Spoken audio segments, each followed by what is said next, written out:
আলাইকুম বন্ধুরা, তোমরা সবাই কেমন আছো? আশা করি ভালো আছো। তো তোমাদের মাঝে কিন্তু একটা নতুন ভিডিও নিয়ে আমি চলে এসেছি। তো আজকে কিন্তু তোমরা প্রথমে দেখে বুঝেছো আমি আজকে কী রান্না করতে চলেছি। তো আমি আজকে বেগুন বাহার রান্না করব। তো তোমরা এটা কে কী নামে চিনো একটু অবশ্যই কমেন্টে জানাবা। তো বেগুন যেহেতু রান্না করব, বেগুন আমি কিন্তু একদম গাছ থেকে টাটকা বেগুন পেড়ে রান্না করব। তো আমি কিন্তু বাগানে চলে এসেছি। বাগানটা তেমন একটা পরিষ্কার করা হয় না, কারণ এখন বর্ষার সময় সব জায়গায় ঘাস পাতা পাতা থাকে। তো দেখো বন্ধুরা, বেগুন গাছ কিন্তু অনেক বড় হয়েছে এবং এখান থেকে কিন্তু খুঁজে খুঁজে আমাকে বেগুন তুলতে হচ্ছে। বেগুনের সাইজও মাশাআল্লাহ অনেক সুন্দর হয়েছে। তো আমি কিন্তু খুঁজে খুঁজে বেগুন তুলতেছি, জানি না কোথায় কোন বেগুনটা আছে। তো প্রত্যেকটা গাছের গোড়ায় যেয়ে যে দেখতেছি বেগুন কোথায় কোথায় আছে। তো দেখো বন্ধুরা, এখানে কিন্তু আরেকটা বেগুন গাছ আছে। তো এখান থেকে দুটো বেগুন কিন্তু আমি পেয়ে গেছি। তো এই চারিদিকে কিন্তু আমার এখানে বেগুন গাছ লাগানো ছিল, কিন্তু হয় নাই। এখানে বৃষ্টিতে পানি জমে থাকে, এই জন্য হয় নাই। তো বন্ধুরা, এই যে দেখো আরেকটা বেগুন, ওয়াও, মানে অনেক সুন্দর। এই বেগুনগুলো কিন্তু খেতে অনেক টেস্ট। তো বন্ধুরা, তোমরা কিন্তু পুরো ভিডিওটা জুড়ে আমার সঙ্গে থাকবে, এবং যারা আমার চ্যানেলে এখন নতুন আছো, চ্যানেলটা সাবস্ক্রাইব করো না, তারা কিন্তু অবশ্যই চ্যানেলটা সাবস্ক্রাইব করে আমার পাশে থাকবা। এবং যারা ভিডিওতে লাইক দিতে ভুলে গিয়েছো, তারা কিন্তু অবশ্যই ভিডিওতে লাইক দিবা। তো বন্ধুরা, গল্প করতে করতে কিন্তু আমি 4টা বেগুন পেয়ে গেছি। বেগুনগুলো কিন্তু দেখে একদম মনে হচ্ছে মানে খুবই টেস্টি হবে খেতে। তো বন্ধুরা দেখো, এখানে কিন্তু আরও অনেক বেগুন আছে। এই যে দেখো আরেকটা বেগুন, তো আমি কিন্তু তুলে নিয়েছি আমার রান্নার জন্য, এইগুলোই হলেই হবে। তো এখানে গাছে কিন্তু আরও বেগুন আছে। তো চলো বন্ধু, তোমাদের দেখাই। এই যে দেখো একটা বেগুন।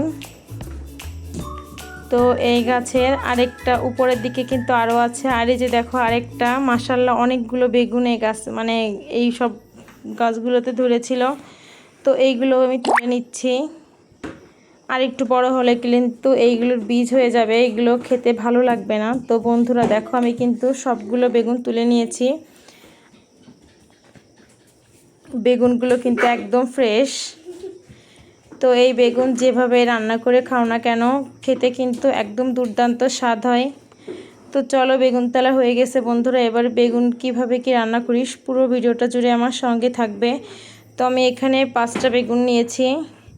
বেগুনগুলো কিন্তু একদম চাকচাক করে কেটে নেব। এটা কিন্তু বেগুন ভাজা যেভাবে কাটে, বেগুনটা ঠিক সেভাবে করে কেটে নিতে হবে। তো কড়াইয়ে আমি প্রথমে তেলটা দিয়ে দিয়েছি।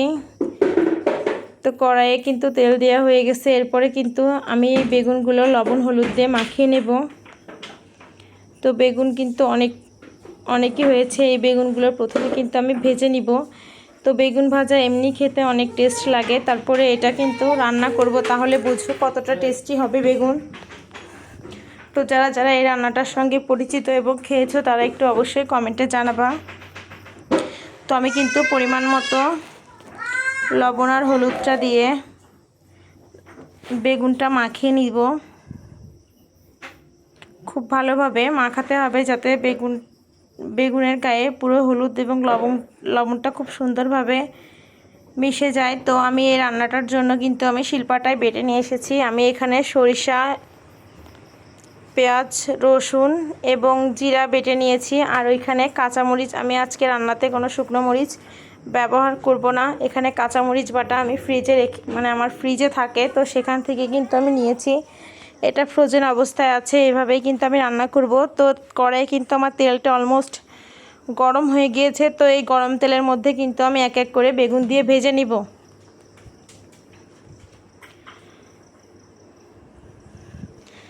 তো বন্ধুরা, আমার কিন্তু বেগুনটা ভাজা হচ্ছে। সবগুলো বেগুন কিন্তু আমি এক এক করে ভাজবো।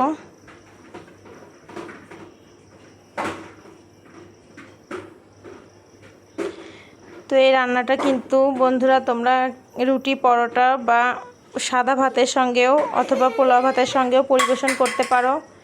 এটা কিন্তু সব অবস্থাতেই খেতে খুবই দারুণ লাগে।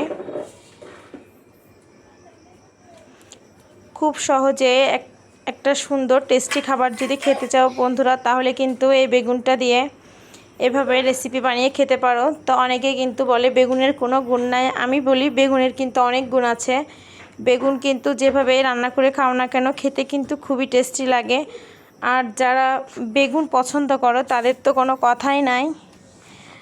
তো বন্ধুরা, গল্প করতে করতে কিন্তু আমার ভাজা এক পিঠ হয়ে গেছে। আমি একটু ঢাকা দিয়ে রাখবো যাতে খুব সুন্দরভাবে এপিঠ ওপিঠ খুব সুন্দর করে ভাজা হয়ে যায়। তো দেখো বেগুনটা কিন্তু এবার বন্ধুরা আমি উল্টিয়ে দেব। এক পাশ যেহেতু ভাজা হয়ে গেছে, তো এই পাশটাও কিন্তু খুব ভালোভাবে ভেজে নিতে হবে। তো বেগুন তোমরা এভাবে ইচ্ছা করলে গরম ভাতের সাথে পরিবেশন করতে পারো, আবার কিন্তু এটা কিন্তু মশলা করে রান্না করলেও অনেক টেস্টি লাগে। তো আমাদের এই অঞ্চলে এই রান্নাটাকে বেগুন বাহার বলে। তোমরা কে কী নামে পরিচিত এই রান্নাটা একটু অবশ্যই জানাইও বন্ধুরা। তো আমার কিন্তু এক পাশ একদম খুব সুন্দরভাবে ভাজা হয়ে গেছে এবং প্রত্যেকটা বেগুন কিন্তু আমি উল্টিয়ে পাল্টিয়ে দিব যাতে প্রত্যেকটা বেগুনই দুই কোণায় খুব সুন্দর করে ভাজা হয়ে যায়। তো আবার কিন্তু একটু ঢাকা দিয়ে দিব। তো ঢাকনাটা খুলে দেখতেছি বন্ধুরা খুব সুন্দর করে বেগুনটা ভাজা হয়ে গেছে। এবার কিন্তু এই অবস্থাতে আমার বেগুনটা তুলে নিব। তো বাদবাকি যেগুলো ছিল সবগুলো বেগুন কিন্তু আমি ঠিক একই প্রসেসে ভাজি করে নেব। তো বেগুনগুলো দিয়ে আমি কিন্তু ঢাকা দিয়ে ভাজি করব। তো বন্ধুরা, এই যে দেখো বেগুনগুলো কিন্তু খুব সুন্দরভাবে ভাজা হয়ে গেছে। এই ভাজা বেগুনটাই কিন্তু দেখতে অনেক লোভনীয় লাগছে। তো দেখো এগুলো কিন্তু এরপরে তুলে নিব।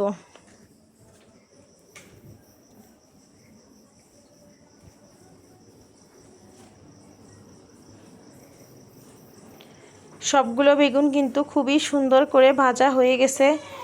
তো আমি কিন্তু এই কড়াইয়ে এই তেলের মধ্যেই কিন্তু রান্না করব বন্ধুরা। তো এই মশলাটা কিন্তু এই তেলের মধ্যেই দিয়ে দেব। এখানে আমি কি মশলা বেটে রেখেছিলাম তোমাদেরকে বলেছি, আমি আবারও বলি। রসুন, পেঁয়াজ, জিরা একটু, মানে জিরা আর সরিষা, যেটা সাদা সরিষা বলা হয়, কালো সরিষা একটু তিতা লাগে। তো এই জন্য আমি এখানে সাদা সরিষা ব্যবহার করেছি। সরিষার পরিমাণ কিন্তু একটু বাড়িয়ে নিতে হবে। আর কাঁচা মরিচ বাটা, এখানে আমি আজকে কোনো শুকনো মরিচ ব্যবহার করব না। তো এরপরে আমি পরিমাণ মতো হলুদ এবং লবণটা দিয়ে নিয়েছি। লবণের পরিমাণ কিন্তু এই বাটনাটাতে একটু কম পরিমাণে দিব, কারণ বেগুন কিন্তু ভাজাতে আমার লবণটা একদম ঠিকঠাক হয়ে গিয়েছে। তো এই জন্য এখানে কিন্তু অল্প পরিমাণে আমি লবণটা দিয়েছি এবং সামান্য একটু পানি দিয়ে আমি এই মশলাটা খুব ভালোভাবে কষায় নেব। তো তোমরা অনেকে দেখে বলবা এখানে তেলটা একটু কম হয়েছে। তো আমি কিন্তু আর একটু পরিমাণে তেল দিয়ে নিয়েছিলাম, তো সেটা কিন্তু আমি ভিডিওতে দেখাইনি, স্কিপ করে গেছি। তো এই যে দেখো আমার কিন্তু মশলাটা খুব সুন্দর করে কষানো হয়ে গেছে। এরপরে কিন্তু এই ঝোলটা এটা ঝোলের পানি দিয়ে নিয়েছে, এই ঝোলটা কিন্তু ফুটে উঠেছে। তো এর মধ্যে কিন্তু আমি এই বেগুন ভাজাগুলো দিয়ে নিব। তো সবগুলো বেগুন ভাজা আমি দিয়ে নিয়েছি এর মধ্যে।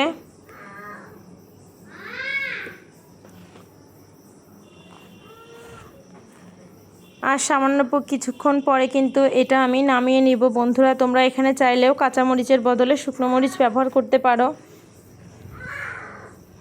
তো বন্ধুরা, আমার কিন্তু রান্না হয়ে গেছে। আর ভিডিওটা কেমন লাগলো তোমরা একটু অবশ্যই জানাবা, এবং রান্নাটা কেমন হলো একটু অবশ্যই বলবা। তো তোমরা যে যেখানে থাকো ভালো থেকো, সুস্থ থেকো। আল্লাহ হাফেজ।